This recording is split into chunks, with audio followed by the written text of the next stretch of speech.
डोंगराळ किंवा उताराची जमीन आहे म्हणून अनेक शेतकरी ती वाया जाते असे मानतात. पण खरं म्हणजे ही जमीनच तुमच्यासाठी सोन्याची संधी ठरू शकते. सुरुवात करा जमिनीचा उतार मोजून. पाणी कोणत्या दिशेने वाहते ते समजून घ्या. यानंतर नैसर्गिक कॉन्टूर लाईननुसार टेरेस तयार करा. सरळ वर खाली कापू नका, त्यामुळे माती वाहून जाते.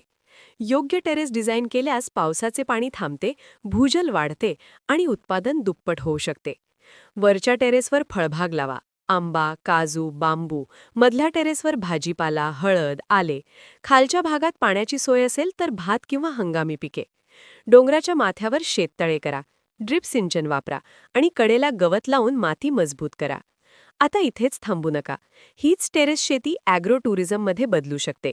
2 ते 3 नैसर्गिक कुटी उभारा. शेतीचा अनुभव द्या. फळ तोडणी, चुलीवर जेवण, सूर्योदय पॉइंट. लोक फक्त राहायला येत नाहीत, ते अनुभव घ्यायला येतात. पण या सगळ्यासोबत काही महत्त्वाच्या गोष्टी लक्षात ठेवणं आवश्यक आहे. कायदेशीर बाबी पूर्ण करा. ग्रामपंचायतीची परवानगी घ्या. पर्यटन नोंदणी करा. जेवण देत असाल तर FSSAIची नोंदणी घ्या. आणि सर्वात महत्त्वाचं, सुरक्षितता उपाय नक्की करा. यानंतर मार्केटिंगवर लक्ष द्या. ड्रोन व्हिडिओ तयार करा. इंस्टाग्राम रील्स बनवा. गुगल मॅपवर तुमचे लोकेशन नोंदवा. वीकेंड पॅकेज तयार करा. बिफोर आणि आफ्टर टेरेस ट्रान्सफॉर्मेशन दाखवा, कारण लोकांना कथा आवडते. जर तुमच्याकडे 2 ते 3 एकर डोंगराळ जमीन असेल तर एक आदर्श मॉडेल असे असू शकते: 60% टेरेस शेती, 20% फळबाग, 10% पाणीसाठा आणि 10% पर्यटन सुविधा. उत्पन्नाची शक्यता देखील लक्षात घ्या.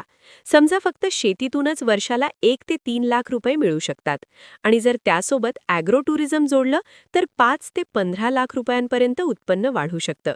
अर्थात हे सगळं ठिकाण, नियोजन आणि तुमच्या व्यवस्थापनावर अवलंबून असतं.